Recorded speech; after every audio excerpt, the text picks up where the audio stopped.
거룩하신 하나님 아버지, 오늘도 저희들이 사순절 기간을 경험하면서 주님의 십자가를 바라보기 원합니다.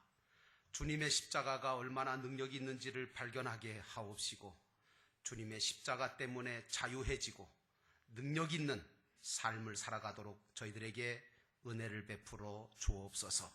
오늘도 하나님 아버지, 우리가 하나님의 음성을 듣기 원합니다. 주님, 세상에서 들려오는 모든 음성과 소리는 우리를 낙심시키고 두려움에 휩싸이게 만들고 절망하게 하지만, 하나님의 입에서 나오는 음성은 우리를 살리시는 줄로 믿습니다. 우리에게 위로와 능력을 주시는 줄로 믿습니다. 하나님, 오늘 이 시간, 이 말씀 듣는 시간이 바로 그러한 시간이 되게 하시어서, 에스겔 선지자가 말씀을 외칠 때 마른 뼈들이 살아났던 것처럼 하나님의 역사가 일어나게 하옵소서. 오늘도 주님께서 우리 심령을 성령으로 뒤흔들어 주시고 말씀으로 채워주셔서 하나님의 능력으로 저희들이 살아가게 하옵소서. 이 시간도 은혜 주실 것을 믿고 예수님의 이름으로 간절히 기도하옵나이다. 아멘. 할렐루야. 따라 하시겠습니다. 오직 예수님, 십자가에는 능력이 있습니다. 믿으시면 아멘. 십자가의 능력을 믿는 여러분 모두에게 우리 주 예수 그리스도의 은혜와 평강이 넘쳐나기를 주의 이름으로 축원합니다. 오늘 말씀의 제목은 마라에 던져진 십자가다 라고 하는 제목을 가지고 여러분과 함께 은혜를 나누기를 원합니다. 이 사순절 기간인데, 이 사순절 기간에 우리는 주님의 십자가의 의미와 그리고 십자가의 희생과 목적을 깨닫는 은혜를 받아야 합니다. 그런데 대부분 사람들은 착각하는 것은 십자가라고 하는 단어는 신약에만 있으니까 십자가는 신약에만 있는 거 아니겠느냐라고 생각하시는데 아닙니다. 십자가는 구약에도 면면하게 나타나 있고 드러나 있는 것을 우리가 발견할 수 있어야 합니다. 여러분, 이스라엘의 지도자 모세의 영도를 받은 출애굽한 이스라엘 백성들이 홍해바다를 건넜지 않습니까? 그런데 그 홍해바다는 사실은 그들의 힘으로 건넌 것이 아니라 전적인 하나님이 역사하셔서 모세를 통하여 역사하심으로 홍해바다가 갈라지고 육지같이 건넌 줄로 믿습니다. 그런데 이 홍해바다를 은혜 가운데 건넌 이스라엘 백성들이 이제 수르라고 하는 광야에 들어가게 되어집니다. 그래서 사흘길을 걸어서 또 걸어서 갔는데 문제는 뭐냐? 물을 얻지 못한 거예요. 여러분, 사막에서, 광야길에서 물을 얻지 못했다는 얘기는 죽을 수밖에 없다는 얘기입니다. 그런데 때마침 사흘길을 걸었을 때에 목마른 가운데 광야길에 마라라고 하는 마을에서 물을 만납니다. 얼마나 기뻤을까요?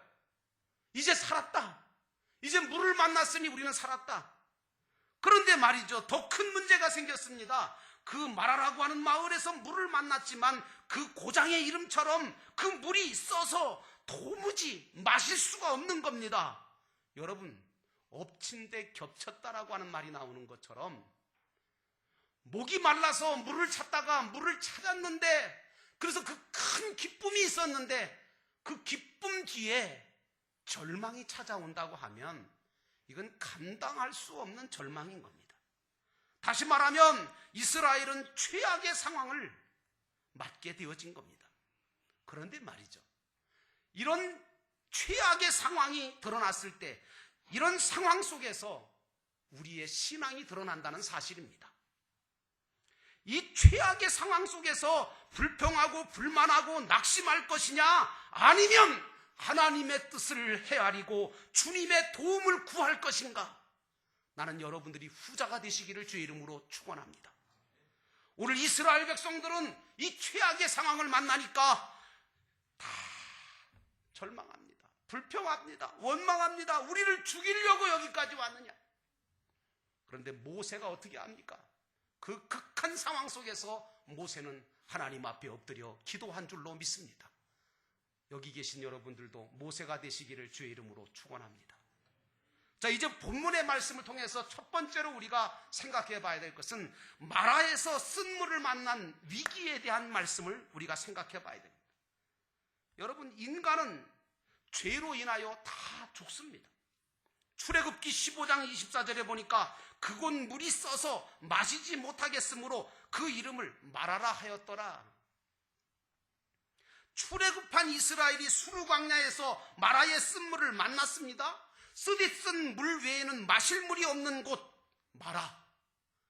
이것은 절대절명의 죽음의 위기를 만난 것입니다. 여러분, 지금 온 인류는 모두가 다 죽음의 위기에 처해 있습니다. 전쟁, 기근, 지진, 질병, 사고, 사건, 이 모든 것들이 모든 사람들을 죽음으로 몰고 가고 있고 우리 주변에도 이러한 위협이 지금도 있습니다. 이스라엘 백성들이 출애굽했을 때 홍해바다를 건넜잖아요. 그런데 홍해바다는 어차피 바닷물인지라 마실 수가 없었고, 그리고 홍해바다를 건넌 지 이제 3일 길을 하염없이 참고 걸어봤지만 결국에는 마라의 쓴물을 만나고 만 겁니다. 이처럼 마라라고 하는 이 말 자체, 단어 자체가 쓰다, 고통스럽다 라고 하는 의미가 있는데, 이것은 인간은 이 땅에서 사는 동안에 고생하고 땀을 흘려야 하고 그래야 먹고 살 수 있으며 최후에는 죽음으로 끝난다라고 하는 의미를 가지고 있는 겁니다. 자, 마라의 쓴물을 만난 이스라엘 상황은 절망적입니다. 고통스럽고 비참합니다. 여러분, 우리 인생도 마찬가지입니다. 아무리 몸부림치고 힘쓰고 애써도 고통과 슬픔과 괴로움과 아픔으로 얼룩지게 돼 있어요. 기쁨도 물론 있지만 기쁨의 순간보다는 슬프고 고통스럽고 정말 견디기 힘든 그런 문제들로 인하여 얼룩질 때가 많습니다. 그리고 마지막에는 죽음으로 끝이 나는 게 인생입니다. 그래서 말입니다, 여러분. 예수님이 없는 인생은 죽음이고 멸망뿐인 것을 발견하시기를 바랍니다. 창세기에는요, 하나님께서 죄를 지은 아담과 하와에게 정령 죽으리라 이렇게 말씀하십니다. 물론 여기서 죽음은 영적인 죽음이었지만 영혼이 죽음으로 인하여 그 후부터 아담과 아담에게 속한 모든 인간들은 육체적으로 다 죽음을 경험합니다. 창세기 5장에 보면 아담의 족보가 나옵니다. 여러분, 성경 읽다가 족보가 나오면 참 지루하죠. 마태복음에 보면 누가 누구를 낳고 이러다가 끝이 나죠. 그런데 창세기 5장에도 아담의 족보를 읽어보면 결론이 뭔지 아십니까? 이겁니다. 누가 몇 살에 누구를 낳고 몇 세까지 살다가 죽었다. 이거예요. 간단하게 말씀드리면. 그러니까 인간은 뭐냐? 죄 중에 태어나 죄 중에 살다가 죄 중에 죽게 되어 있는 것이 그게 인간이다. 그러나 여러분, 이런 절망적인 마라의 쓴물과 같은 인생을 살고 있는 저와 여러분이지만 가장 감사한 것은 긍휼에 풍성하신 하나님께서 인간이 죄 중에 죽어 지옥 가는 것을 불쌍히 보시고 구원하시려고 자기 자신이 스스로 인간의 몸을 입고 인카네이션 하셔서 구원자로 오셔서 십자가에 달리신 것이 바로 예수님이신 줄로 믿습니다. 여러분, 그러므로 이것이 바로 복음입니다. 다른 게 복음이 아니라 이 하나님께서 육신을 입고 우리를 구원하시려고 이 땅 위에 오셔서 십자가를 지고 죽어주셨다고 하는 거, 이게 우리가 믿는 복음인 줄로 믿습니다. 예수님이 없는 사람의 인생과 운명, 예수님을 떠난 인생, 예수님을 찾지 못한 인생은 그래서 불쌍한 겁니다. 왜냐? 마지막은 다 죽음이고 인생 자체의 고통과 슬픔을 이겨낼 도리가 없는 거예요. 그러나 예수님을 발견하고 아담 안에서 있지 아니하고 예수 안에 있을 때 하나님 앞에 나아갈 살 길이 열리게 되어지고 저와 여러분들처럼 하나님 안에서, 주님 안에서 보호받으며 믿음으로 살 수 있고 하늘나라의 소망을 갖게 된 복된 자가 되는 줄로 믿습니다. 그러므로 예수가 없는 인생은 죽음이요 멸망이요 불행인 겁니다.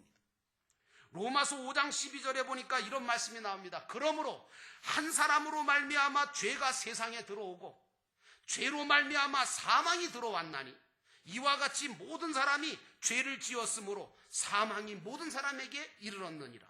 사실은 인간은 말이죠, 처음에 창조될 때 죄 없이 창조된 것을 아시죠? 죄와는 무관하게 영광스럽고 거룩하고 정결한 존재였습니다. 그러나 아담의 범죄로 말미암아 그 영광이 사라져버리고 하나님과의 관계가 깨지고 하나님의 낯을 피하게 되고 결국은 심판을 받을 운명에 처하게 되고 죽어서 지옥에 떨어지게 된 것은 아담의 범죄 사건 때문에 생긴 원죄의 문제이죠. 결국은 아담의 불순종으로 인간 속에 들어온 죄가 인간을 마라의 쓴물 앞에서 절망하게 만들고 죽게 만든 것입니다. 이처럼 예수 없는 인생은 비참하고 불행하고 그리고 허망해진다는 사실을 여러분 깨달으시기를 주의 이름으로 축원합니다. 아무리 세상의 재벌이다, 많은 것들을 소유했다, 명예를 가졌다, 권력을 소용없습니다. 언젠가 다 허망해지고 다 죽고 불행해지고 비참해지는 게 인생입니다. 모든 인간의 비극과 불행과 고통은 죄로 인해서 인간 속에 들어와 영적으로 육적으로 인간을 타락하게 만들고 죽게 만드는 겁니다.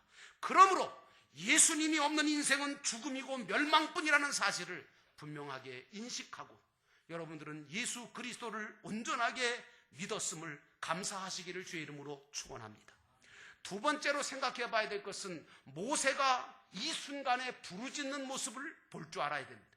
여러분, 모세가 하나님 앞에 부르짖었다는 얘기는 예수님께서 겟세마네에서 기도했다는 얘기가 똑같은 이야기입니다. 따라하십시다. 기도가 답입니다. 믿으시면 아멘. 여러분, 기도가 답이에요. 다른 답은 없어요. 출애굽기 15장 25절에 모세가 여호와께 부르짖었더니, 여러분, 모세는 예수님의 예표인 줄로 믿습니다. 마라의 쓴물은 인간이 처한 절망적이고 비극적인 죽음의 상황이에요. 모세는 이런 상황 앞에서 하나님 앞에 부르짖었습니다. 나는 여러분들이 모세처럼 부르짖기를 주의 이름으로 축원합니다. 예수님도 그렇게 하셨습니다. 예수님께서도 아담 아래 죽어가고 있는 인생들을 위하여 마라의 쓴물을 마실 수밖에 없는 절망적인 형편에 처한 우리 죽을 인생들을 건지시려고 겟세마네 동산에서 하나님 앞에 밤새도록 부르짖었습니다. 본문에 모세가 여호와께 부르짖은 것만 본다면 우리는 뭐라고 생각하겠습니까? 모세 잘했네. 모세가 기도했대. 아유, 잘했네. 그리고 끝납니다. 하지만 여러분, 나는 여러분들이 거기에서 끝나기를 원치 않습니다. 모세의 모습 속에서, 모세가 부르짖어 기도하는 그 모습 속에서 우리를 구원하시고자 하시고 절망에서 마라의 쓴물을 달게 하시고자 부르짖고 계시는 예수님의 모습을 발견하시기를 주의 이름으로 축원합니다. 그래야 여러분들에게 소망이 생깁니다. 그래야 여러분들이 예수로 말미암아 살 수 있는 길이 열립니다. 부르짖는 기도가 인생의 답이란 말씀입니다. 히브리서 5장 7절에 그는 육체에 계실 때에 자기를 죽음에서 능히 구원하실 이에게 심한 통곡과 눈물로 간구와 소원을 올렸고 그의 경건하심으로 인하여 들으심을 얻었다라고 하는 말씀이 나옵니다. 예수님은 세상에 계실 때 심한 통곡과 눈물을 흘리셨고 간구와 소원을 올리셨습니다. 누가복음 22장 44절에 보니까 사도 누가가 이렇게 기록하고 있습니다. 예수님께서 겟세마네에서 십자가를 앞에 놓고 기도할 때 힘쓰고 애써서 더욱 간절히 기도하실 때에 땀이 땅에 떨어지는 핏방울과 같이 됐다고 이야기하고 있습니다. 얼마나 간절히 부르짖어 기도했으면 땀이 핏방울처럼 변했겠습니까? 모세가 오늘 간절히 부르짖어서 마라의 쓴물이 단물이 되어서 백성들이 그걸 마시고 생명을 회복할 수 있었습니다. 마찬가지로 예수님의 겟세마네 간구로 말미암아 오늘 저와 여러분은 하나님 앞에 이렇게 나올 수 있게 되었고 용서받을 수 있게 되었고 생명의 길로 구원의 길로 가게 된 줄로 믿습니다. 그러므로 사랑하는 성도 여러분, 부르짖는 기도가 인생의 답인 것을 깨달으시기를 축원합니다. 마라의 쓴물과 같은 죽음의 물밖에 얻을 수 없었던 인생들, 죄와 절망 속에 살아가다가 죽음이라고 하는 멸망의 자리에 이를 수밖에 없던 우리를 위해서 우리 예수님은 십자가를 지고 죽는 순간까지도 기도하셨습니다. 뭐라고 기도하셨습니까? 아버지여, 저들의 죄를 사하여 주옵소서. 우리 주님은 십자가에서도 부르짖어 우리의 구원을 위하여 기도해 주셨습니다. 우리는 예수님의 부르짖는 기도 때문에 구원받고 산 자들이 아닙니까? 그렇다면 예수님이 나를 위해서 그렇게 부르짖어 기도해 주시고 나를 위하여 구원의 길로 인도하셨다면 저와 여러분들도 마라를 만날 때마다, 인생의 길에서 마라를 만날 때마다, 절망적인 상황을 만날 때마다 부르짖어 기도해야 될 줄로 믿습니다. 또한 그뿐만 아니라 내 주변에 사랑하는 사람들, 내가 알고 있는 사람들 가운데 마라의 쓴물을 만나 고통 가운데 죽어가 있는 그 병든 영혼, 쓰러져가는 그 영혼들을 위해서도 기도하시는 여러분 되시기를 주의 이름으로 축원합니다. 부르짖는 기도가 인생의 답이란 말씀입니다. 그러므로 사랑하는 성도 여러분, 모세처럼 예수님처럼 부르짖어 기도하시는 성도들이 되시기를 주의 이름으로 축원합니다. 축원합니다. 마지막으로 오늘 마라를 달게 만든 나뭇가지에 대한 말씀을 드려야 합니다. 여러분, 이 나뭇가지는 바로 십자가를 상징합니다. 따라합시다. 십자가는 구원이다. 믿으시면 아멘. 여러분, 십자가는 구원입니다. 출애굽기 15장 25절과 26절에 모세가 여호와께 부르짖었더니 여호와께서 그에게 한 나무를 가르치시니 그가 물에 던지니까 물이 달게 되었다. 그리고 하나님께서 말씀하시기를 나는 너희를 치료하는 여호와다, 이렇게 말씀하셨습니다. 오늘 모세가 한 나뭇가지를 꺾어서 던진 물을 마시고 모든 백성이 다 시원함을 얻고 살았습니다. 하나님은 치료하시는 여호와이신 줄로 믿습니다. 어떤 성서학자는 연구하기를 시내반도 부근에 자생하는 구르크드라고 하는 나무가 바로 쓴물을 단물로 바꾸는 그런 역할과 효능을 조금 가지고 있다라고 발견해냈습니다. 하지만 여러분, 그 나무가 그렇게 능력이 있을까요? 아닙니다. 장정만 60만 3,550명, 아이들까지 부녀들까지 다 합치면 한 200에서 300만 명 되는 그 이스라엘 전체와 육축 전체, 그 소와 양을 다 끌고 나왔는데 그 육축 전체가 마실 물을 다 달게 할 수 있었을까요? 불가능했을 겁니다. 그 나무가 물을 달게 한 것이 아니라 하나님이 그 물을 달게 만드신 줄로 믿습니다. 나무를 통해서 그 물을 달게 만드셨습니다. 전적인 하나님의 역사였습니다. 여러분, 마찬가지로 우리의 구원도 마찬가지입니다. 광야에서 불뱀으로 죽어가던 자들이 모세가 만들어서 장대 위에 높이 단 구리뱀을 바라볼 때 다 그 고통이 사라지고 살아나지 않았습니까? 십자가에 달린 예수 그리스도만, 그 그리스도로 말미암아 구원받도록 하나님은 우리에게 구원의 길을 여셨는 줄로 믿습니다. 그러므로 십자가의 예수님만이 우리를 구원하신다는 믿음을 확실하게 가지시기를 주의 이름으로 축원합니다. 이제 꺾어서 마라의 쓴물에 던져진 그 나뭇가지는 예수님의 십자가를 상징한다는 말입니다. 예수님 말이 마라의 쓴물을, 우리의 인생의 마라의 쓴물을 단물로 바꾸실 수 있습니다. 그러므로 예수님을 만나면 그 인생이 변하고 예수님을 만나면 그 인생이 달라집니다.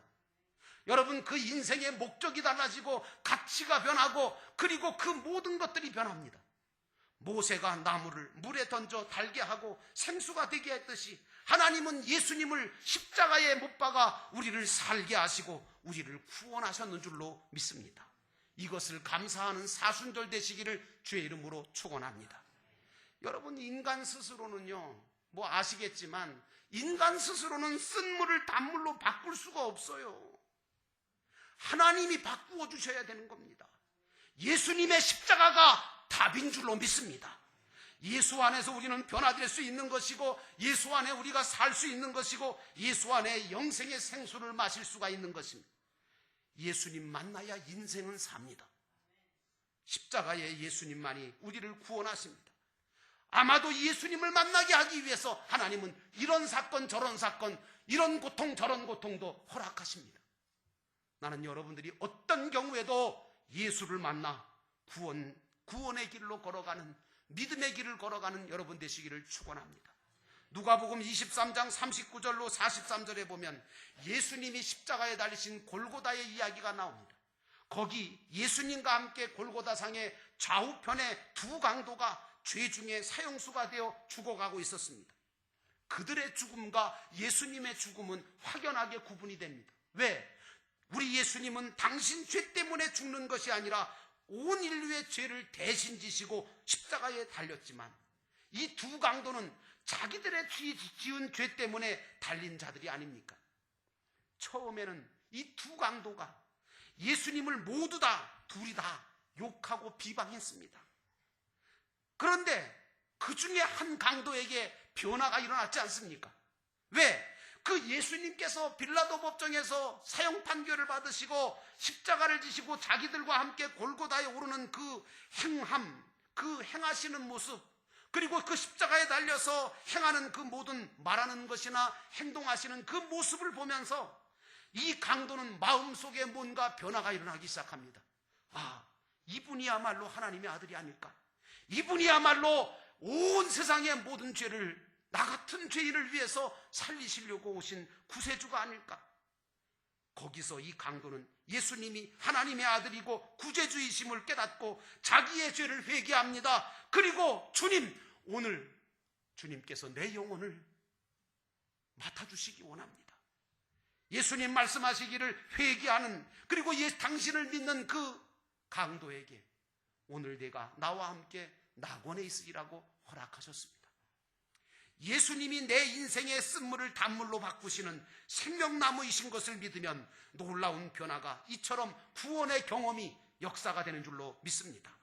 여러분, 한편의 다른 강도와 믿지 않은 강도와 그 십자가 밑에 있던 로마의 병정들과 지나가면서 예수님을 조롱하고 침뱉고 했던, 손가락질했던 그 예수님을 몰았던 사람들은 쓴물을 단물로 바꾸시는 예수님을 못 만났기에 그 인생은 쓴물 인생이 되고 말았습니다. 죄 중에 죽고 말았다는 말씀입니다. 영원히 저주받게 되었다는 말씀입니다. 그러나 이 강도만은 예수님을 발견하고 예수님을 믿음으로 놀라운 생수를 마시게 되었습니다. 여러분, 십자가에는 이런 무한한 구원의 능력이 있습니다. 십자가에 달리신 예수님이 우리를 구원하시고 치유하시고 변화시키시는 것을 믿으시기를 축원합니다. 그러므로 여러분들이 인생길을 걸어가다가 마라를 만나거든 여러분 낙심하지 말고, 여러분들은 하나님 앞에 기도하며 주님의 십자가를 의지하여 모든 쓴물을 달게 만드시는 주님의 능력으로 모든 것들을 이기고 변화시키며 하나님 앞에 영광 돌리는 복되고 승리하는 인생을 살아가시기를 주의 이름으로 축원합니다. 십자가의 예수님만이 우리를 구원하시는 분이십니다. 기도하겠습니다. 우리 함께 기도하실 때 마라에 던져진 십자가를 오늘 우리가 말씀을 통해서 깨달았습니다. 하나님, 십자가에는 능력이 있습니다. 쓴 내 인생을 달게 만들 수 있는 분도 주님의 십자가이고 주님이십니다.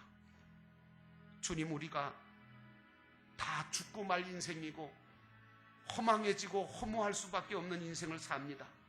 마라의 쓴물을 만날 수밖에 없는 인생입니다.